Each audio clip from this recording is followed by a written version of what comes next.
Hi everyone, it's QuickyBaby and welcome back to World of Tanks, and today I'm going to be talking about why I feel that World of Tanks currently is in the worst meta that it ever has been, with probably some of the least desirable, interesting, rewarding, enriching battles that I have ever played inside the game.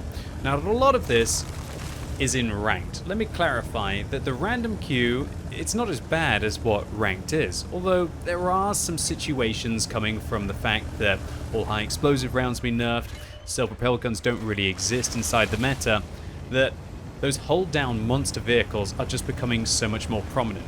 And when you take a look at ranked, it's a very good example as to what the pinnacle of competitiveness in World of Tanks is. And everything that you see in ranked eventually will become more and more the random queue as well. And what are we seeing in this battle of ranked where I'm playing in my bat chat on Prokhorovka? Well, we're immediately seeing that 30% of the players in this entire game are the same tank. They're a Swedish auto-loading hold-down monster vehicle. It's not new news that the Kranvang is just so dominant inside ranked, because it has an autoloader, because it has a god tier turret, because it has the gun depression to use positions that other tanks can't.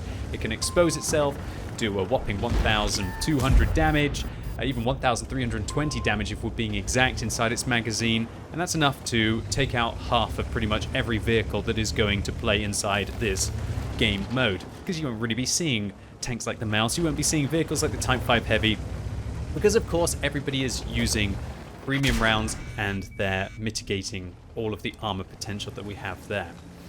On top of the 30% of players inside this game on either team that are playing the same tank, if we take a look at the other vehicles that are there, the STB-1, the Centurion Action 10, although that's probably not the strongest of hold-down monsters, and the Super Conqueror, all vehicles that have 10 degrees to 14 degrees of gun depression, decent turrets and pokey guns, or they have auto-loaders to boot.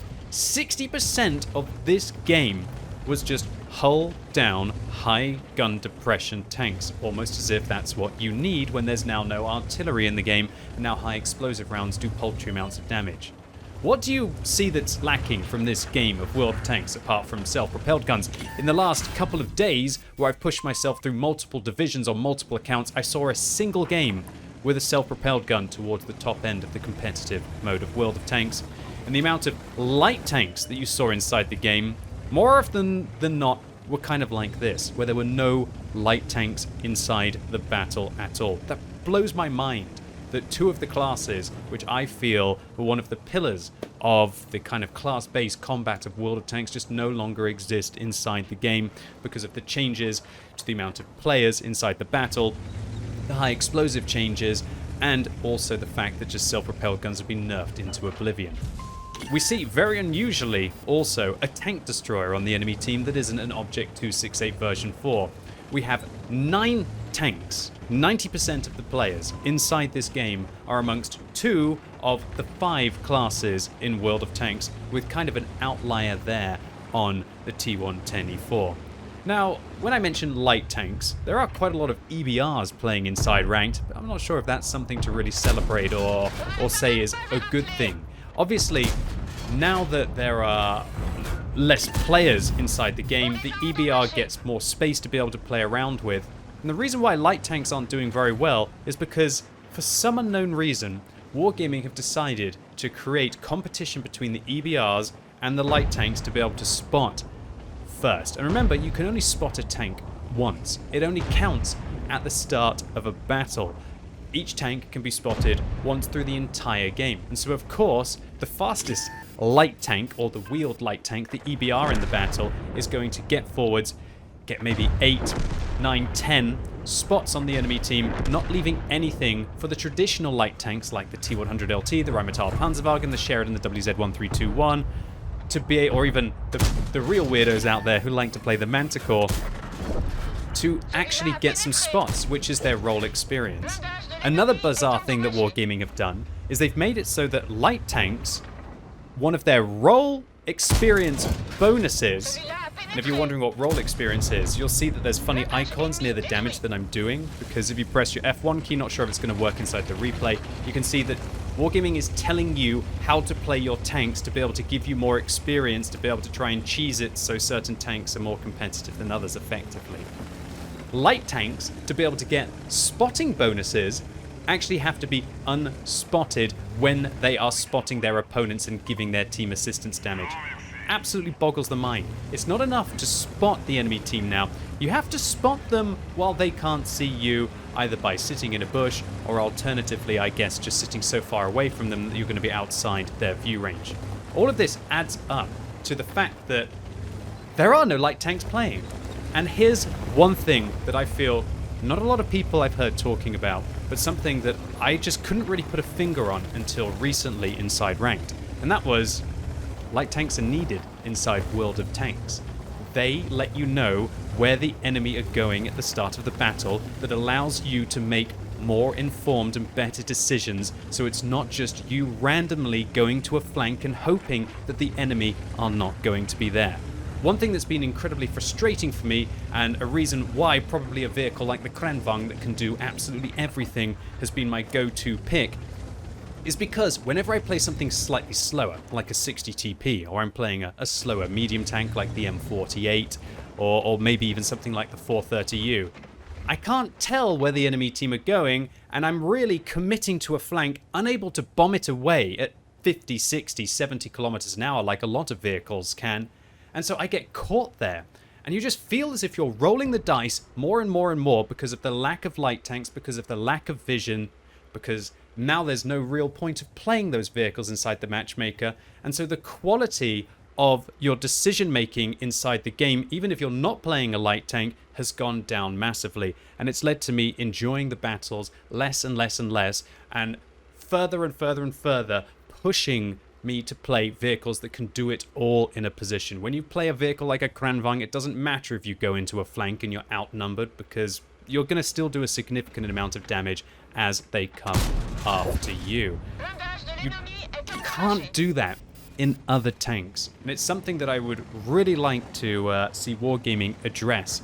That really what they've done is they've taken one of the best things about World of Tanks. I mean, let's face it, World of Tanks isn't really the best game when it comes to shooting. There are lots of better FPS titles out there for that. It's not really the best game with regards to balance. I'm sorry, Wargaming, there are better games out there with regards to how all of the different classes and how all of the different characters are balanced. It's probably not even the best esport or competitive title out there. Even though esports is going to be coming back in a format, in a tournament in China next year, subject to change of course, you don't really see World of Tanks ever, even though Wargaming pushed it for years and years and years, becoming a successful esport title. And even when they try and create game modes that could be, like Steel Hunter, they have to do exceptional things to try and encourage the players to actually play the game mode, because it's not really the random queue of World of Tanks, which is kind of a lot of what they're doing in Ranked.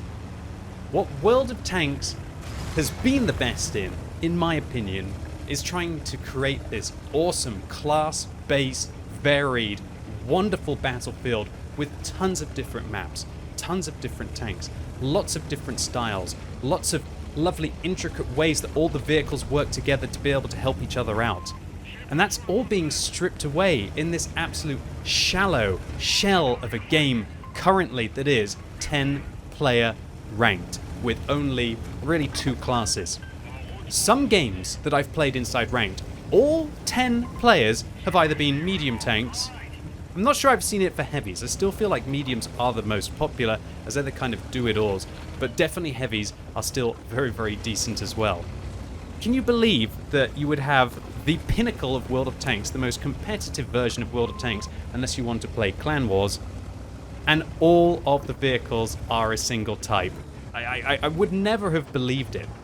So one of the things that has always been great about World of Tanks is the wide variety of gameplay that you have inside it.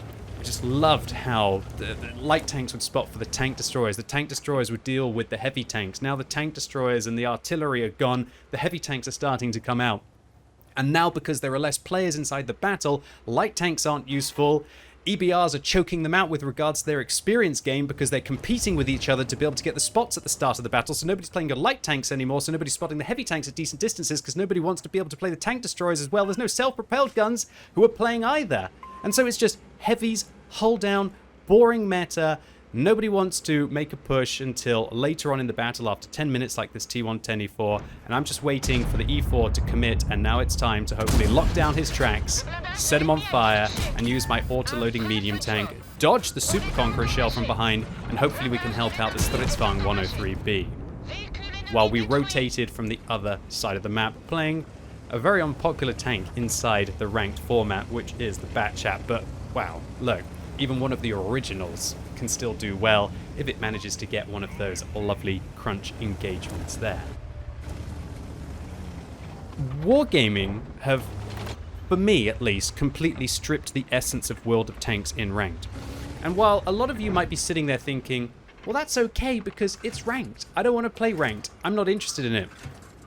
I think you should also be very concerned, because what it is actually suggesting is what Wargaming probably feel is kind of peak World of Tanks. And I'll be very concerned about whether we start to see this is kind of like a foreword or a prophecy as to what will start to bleed more and more into the random queue. There's no doubt that eventually light tank players are going to cotton on that now that there are no self-propelled guns inside the game, and because the tank destroyers are playing less, that there's going to be less light tanks inside the random queue in the future as they become less and less competitive. And there's no doubt that as more people have time to be able to grind up the Swedish auto-loading heavy tank tech tree, that we're going to be seeing more of those vehicles in the random queue as well, and not just in ranked. And I can tell you, it's a boring meta. Everybody going to the same flank, not knowing if the enemy team are going there, just sitting opposite each other, hull down. Nobody's able to penetrate each other, and then it just becomes a game of numbers whether you're able to either... I guess you could shoot a little bit better, right? But it does feel as if it's a game of numbers. If you have an advantage with those numbers, you push, you outnumber your opponents. It seems just so random. I feel, for me personally, that this is the worst meta or version of World of Tanks that I've ever played. Should we say, time for time. Obviously, back in 2011 when we were first playing this game in a very unrefined state, there were some horrible things about it. I'm not saying that Wargaming haven't made massive improvements to the game, but what I am suggesting is their most recent changes to self-propelled guns and their most recent changes to high explosive rounds are having profound impact on the meta of the game as a whole. And their testing, as they want to call it, inside ranked, of having 10 versus 10 battles, arguing that it was going to create these longer games, that this is one of the more interesting ones. Most of my ranked battles were 2, 3, 4 minute absolute one-sided Zergfests. I had to try and pick one of the longer, more interesting battles so that I had enough time to be able to talk about what I wanted. This was not actually a good example of my experiences inside ranked over the last couple of weeks, where I've managed to complete it on one of my accounts. On my main account I managed to finish gold, and on my free-to-play account I'm probably going to end up finishing silver or bronze, because it has been so sad to not have all of the hull down god tier tanks to be able to just take advantage of. And that's really what you're going to feel that you're going to be pushed in when it comes to World of Tanks now. You're gonna, with the awful chevron system, the fact that players can lose chevron, well, they can't lose chevrons, but they cannot gain chevrons even if they're on the winning team, forces players to play selfishly, and the bonus battles force players to only play the most competitive tanks and to play as many of them as those overpowered tanks as they can. They got to have a Kranvagn, they got to have a VZ55, possibly a Super Conqueror STB1, maybe an EBR 105 as those kind of real top tier vehicles. Of course, there will be others that you can play, but you do feel that you're putting yourself at a disadvantage unless you play them. One of the most bizarre things for me is that the last season of Ranked, the one where you could get the Bond Turbo, the trial short season, was meant to just be a test of 10 versus 10. There was no indication by Wargaming as to what the results of their test was, whether it was well received, whether it was better. no statistics provided, no analysis at all. Wargaming have now given us this 10 versus 10 format for the next 3 seasons of Ranked over the next upcoming year. And here is all that we've heard about that entire test from them. Thanks for your feedback on Season 10, Commanders. The experiment proved to be very useful and informative, so we decided to keep the 10 versus 10 ranked battles format. Wargaming, what was useful? What was informative? Surely you should be basing your decisions on, we found that the battles were longer. We found that the battles were closer. We found that player feedback was positive. We found that the game was more varied. We found that people could play a lot of different tanks. How is this a justification to keep, in my opinion, a shallow form of the game, where it has proven to be very useful and informative, so we want you to keep playing it so you can provide us with more useful and informative data, which quite a lot of the player base seem to not be enjoying. Let me clarify, I'm not hating on all of the players out there who enjoy the 10 versus 10 ranked battles format. I'm really happy for you.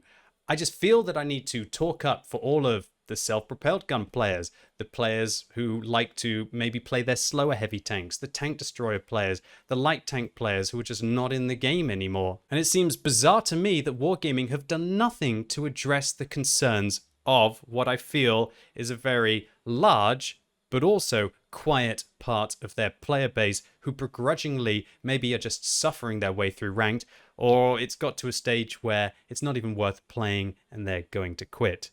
Eventually, it might get to a stage where just all of the sweaty players, like me, playing their Kranvangs are facing off against each other. Maybe next season it won't just be 30% of a single tank, maybe it's going to be 50 in all of the games. To conclude, I'd really like to hear from Wargaming what their justification was, what data they received for the 10 versus 10 battles, and I'd also like to hear what they have to say to all of the players who are being pushed out of playing the game in the way that they want to. And I'd also like to hear from all of you in the comments down below. Did you play the new season of Ranked?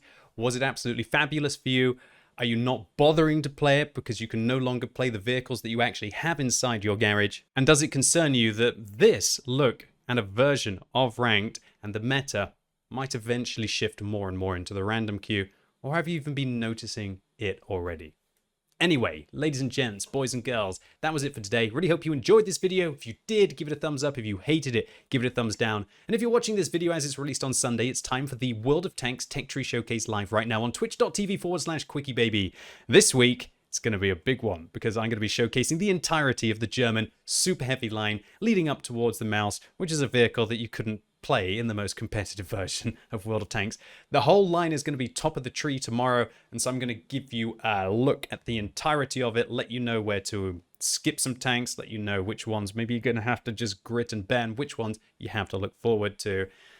And we're going to start to progress our Mouse hit points up beyond that 3,300 hit points with the new field mods. So really looking forward to seeing you all live right now on twitch.tv/QuickyBaby. And as always, thank you so much for watching. You've been epic, and hopefully I'll see you soon.